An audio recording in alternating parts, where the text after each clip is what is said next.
Hello, and welcome to the Act to Keep Families Safe presentation on the impact of cross collaboration on supporting survivors of gender-based violence with animals.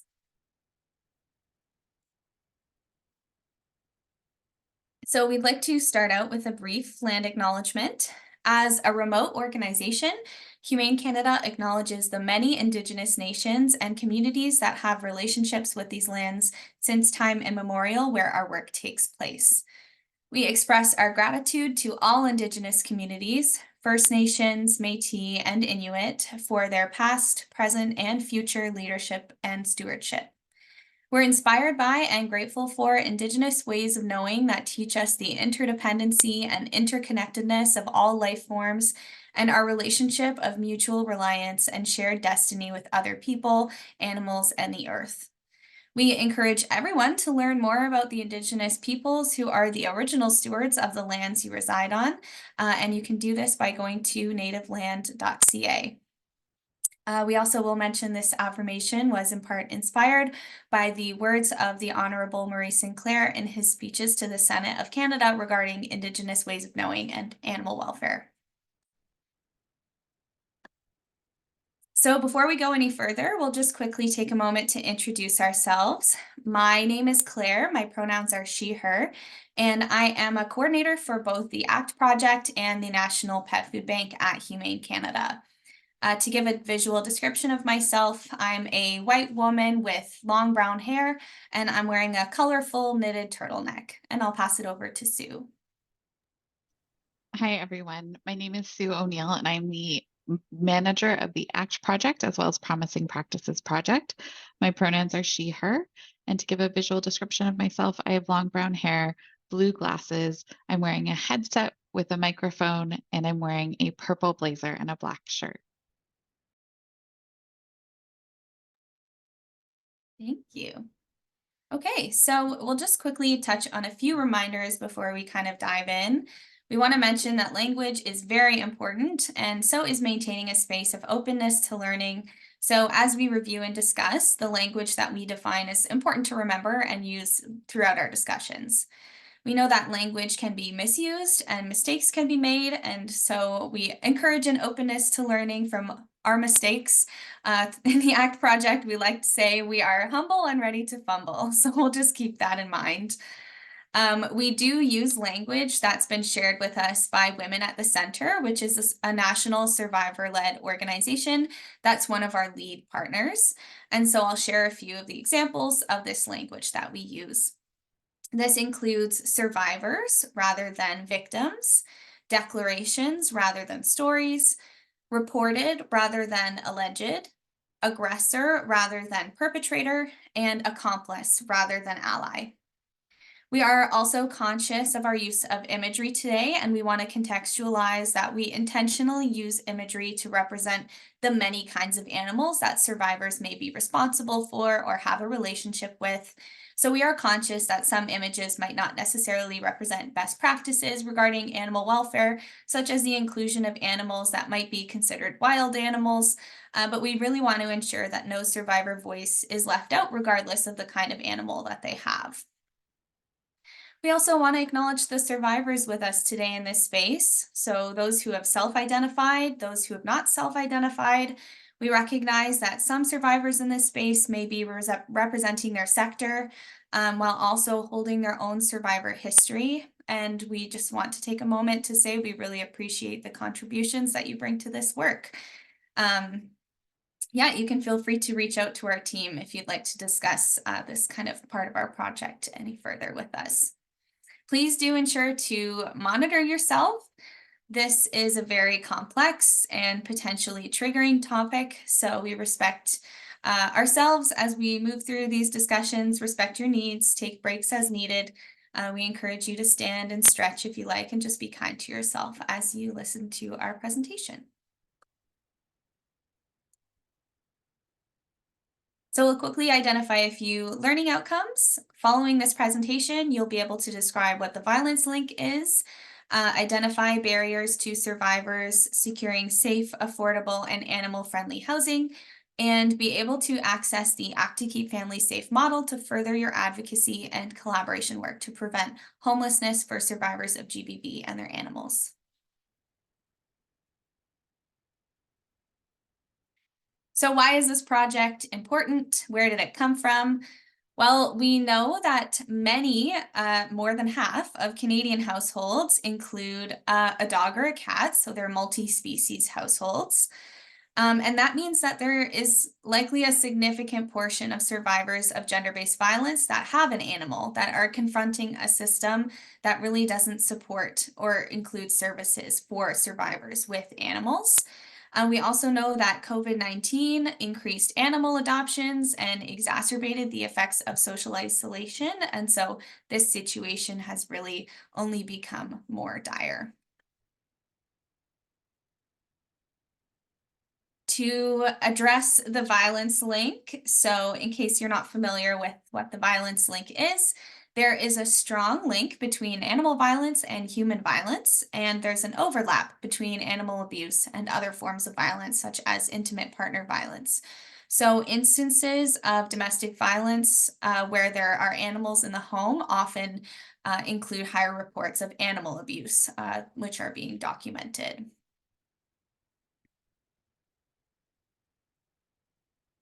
To address this, Humane Canada developed the ACT project, which is where we come in. So, the ACT project is a 3-year funded project, which is funded by Women and Gender Equality Canada. And securing this funding meant that the ACT project could be created to address systemic barriers faced by survivors of gender based violence with animals.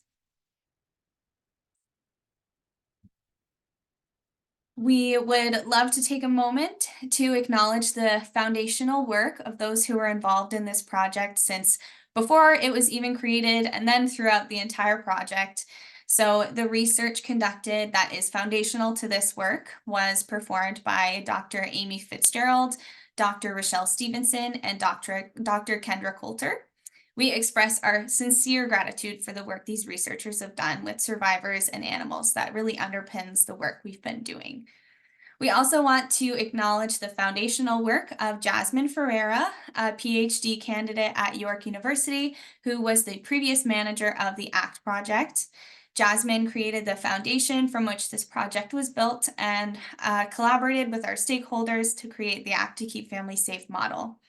We also want to take a moment to acknowledge the wonderful Andrea Andrade, an MSW student and coordinator for the ACT project, for all of her amazing contributions to this work. So the objectives of the ACT project are as follows. The first objective is to raise awareness and increase communication about the violence link among key sectors that engage with women experiencing gender-based violence who have animals, and those who are involved in safety planning in these sectors. We secondly want to develop and implement an adaptable collaborative response model. So initially this was called the ACRM, which we now call the Act to Keep Families Safe model. For animal owning women experiencing gender-based violence.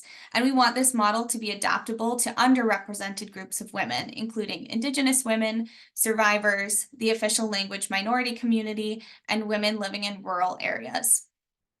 Then thirdly, to provide education, tools, resources, and access to the Act to Keep Families Safe model to sectors directly responding to women experiencing gender-based violence, specifically through an online learning center and through regional workshops.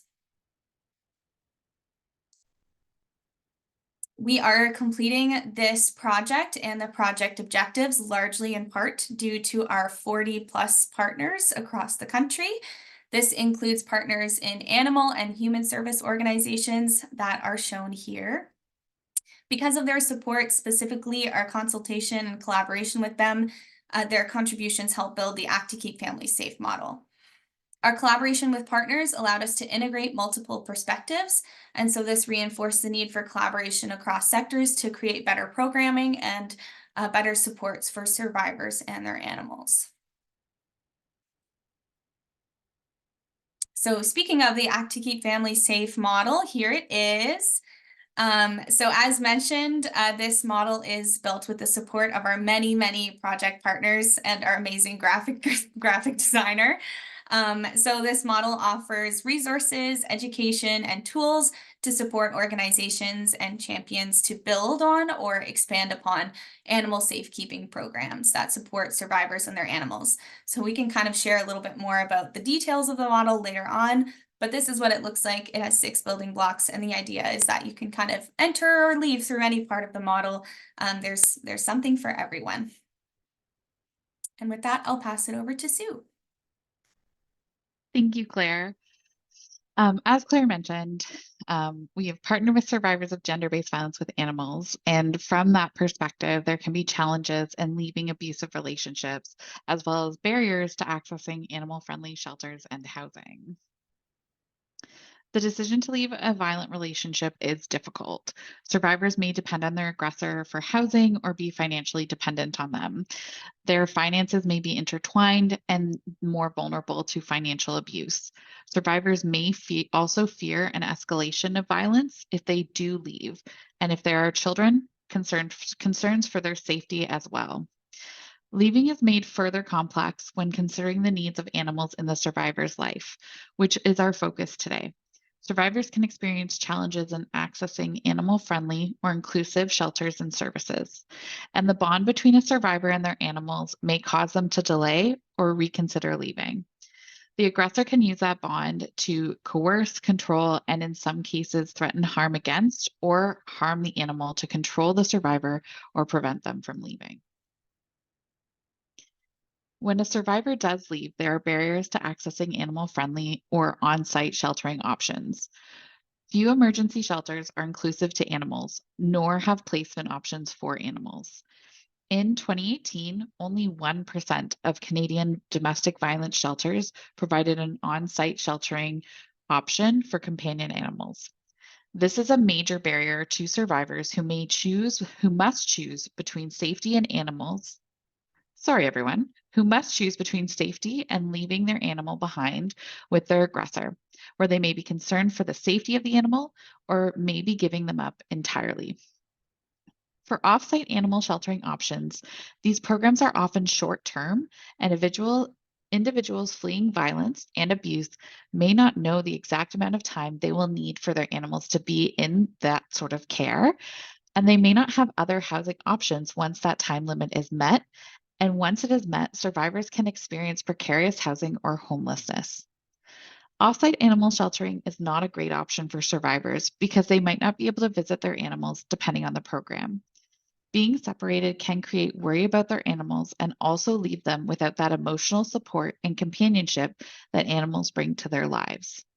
We know that survivors have described animals as an important part of their lives, and describe them often as children. And research has further shown that animals can suffer emotional trauma, and the separation can create trauma for both people and their animals. The ideal solution is on site sheltering so that survivors can be with their whole family. But we're also mindful that organizations have noted their own barriers to implementing this, including lack of resources, funds, staffing, training, and more. There are additional barriers in accessing animal-friendly housing. There's no clear standardized approach to housing across Canada for the allowance of pets in homes and shelters. In 1990, the province of Ontario prohibited no pets clauses in rental contracts. A landlord cannot prohibit the presence of animals at the premises. The same cannot be said in other provinces and territories across Canada. Even when survivors attempt to access safe, affordable housing in Ontario, they may still experience discrimination from landlords, where landlords can put a post that says pets are not allowed or refuse housing to the survivor. In addition, rising costs of housing, lack of safe housing, survivors with animals will experience a lot of difficulty in finding housing because there are limited options out there. And this further keeps survivors and animals stuck in violent and dangerous situations. These barriers can create life-changing situations for survivors and animals. As mentioned before, the lack of animal-friendly or inclusive sheltering and housing can create a situation where survivors have to make the impossible decision or delay leaving, or they don't leave at all and have to remain in an abusive relationship. Survivors and their animals may experience further trauma from staying, or if they do leave, from being separated from their animals temporarily or permanently. Survivors who do leave, and even survivors who are able to access services, may experience being precariously housed or unhoused, as the length of program for survivors and their animals may not be an adequate amount of time for them to secure safe, animal friendly, affordable housing. Throughout the ACT project, we were able to gather survivor stories and have included direct quotes in the ACT to Keep Families Safe online learning center. So please feel free to check that out, and we will chat about that a little further later in this presentation. So how do we support survivors of gender-based violence and their animals? How do we create solutions that provide the support survivors and their animals may need, while also mitigating the trauma of being separated from their animals and offering solutions for long-term safety and housing? Although we don't have all the answers, we have found in this project strategies, innovative solutions, and ideas that organizations and champions can learn from to be able to design or expand animal safekeeping options in their communities. This work cannot be done alone. Gender-based violence organizations that offer co-sheltering have highlighted this to us time and time again, that their co-sheltering programs are only successful because of the partnerships they have built with other organizations in their community from animal and human services. This is also what we hear from offsite animal safekeeping programs. Cross-sectoral collaboration is needed to build programs that support survivors and their animals. As mentioned before, the ACT project is an example of that collaboration. Our 40 partners work together in numerous roundtables, workshops, and community conversations to design the ACT to Keep Families Safe model. Without the input from each of these organizations, the model would not have been able to be created. The perspective of both human and animal services, as well as survivors, is integral to building programs that meet the ongoing needs of survivors and their animals. An opportunity to network and build partnerships is through the ACT to Keep Families Safe community of practice. These are quarterly meetings that offer an opportunity to learn and to network with a facilitated discussion, and then build partnerships with other organizations across Canada, as well as hear about what's successful and the challenges that other organizations and programs are experiencing. If you're interested in registering for the next community of practice, please email Claire or myself. The ACT to Keep Families Safe model is a model to support organizations and champions in building and expanding animal safekeeping programs, as well as learning how they can best support survivors and their animals, even if they are not an animal sheltering or gender-based violence sheltering organization. There's truly something for everyone built into this model, including for survivors and the general public. The model has resources, tools, and templates that offer support for building policies and programs, as well as educational and awareness resources, as well as tools to support survivors in seeking support and self-advocacy. The model offers information, support, and a toolkit to expand and build outreach and awareness raising for survivors of gender-based violence and their animals. The model also has information on our community of practice, as well as collaboration strategies to support building networks and partnerships. The model also offers strategies for advocacy, as well as advocacy resources for organizations and survivors of gender-based violence and their animals. The model has case studies of organizations that are already supporting survivors with co-sheltering and animal safekeeping options that hope to inspire others in ways they could work, as well as survivor stories to showcase the strength of survivor voices and the reality of the situations that survivors experience. The model has education and training, which includes 11 asynchronous modules on a range of topics to learn more about supporting survivors of gender-based violence with their animals. The model as well as the resources, tools, templates, and education that I mentioned can all be found on the ACT to Keep Families Safe online learning center. This online learning center expands upon the model and offers space for organizations, champions, and survivors to learn, explore, and grow. We appreciate your attention today. And before we wrap up our presentation, we do want to highlight some ways to be involved in the ACT project. We would love to hear from you, and we have some easy ways for you to get involved. You can sign up for the ACT newsletter. It's a quarterly update on resources, tools, templates, educational opportunities of the ACT project, as well as our partners. And it will highlight the upcoming Promising Practices project, focusing on humane education and gender-based violence to create allies in young boys and men. You can also attend the ACT to Keep Families Safe community of practice to learn and connect with allies in your area. You can download resources, tools, and templates from the Online Learning Center, and we will be adding more over the next few months, so please continue to check that out. And you can participate in one of our online learning modules and share your feedback. Thank you for joining us today, and we hope to see you at our next community of practice. We would love to connect with you if you have any questions or feedback. If you would like to connect with the ACT team, please email us. Humane Canada is also on social media, and we encourage you to follow us for updates about the ACT project, as well as the incredible work that Humane Canada is doing. Thank you.